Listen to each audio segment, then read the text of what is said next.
You ask Tiger to solve. This deals with linear equations with one unknown. The final result is x equals 5. Let's solve it step by step. Simplify the expression. Group like terms. Simplify the arithmetic.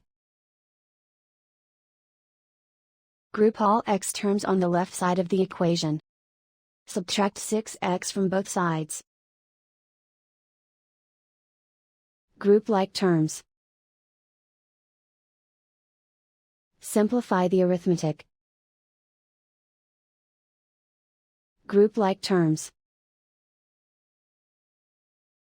Simplify the arithmetic. Group all constants on the right side of the equation. Add 3 to both sides. Simplify the arithmetic.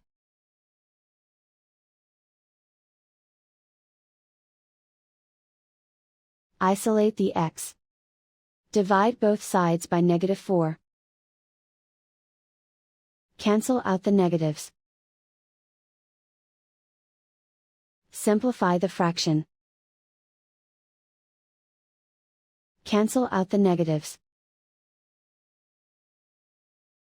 Find the greatest common factor of the numerator and denominator.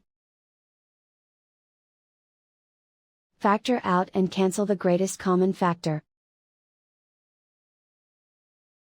And so the final result is x equals 5.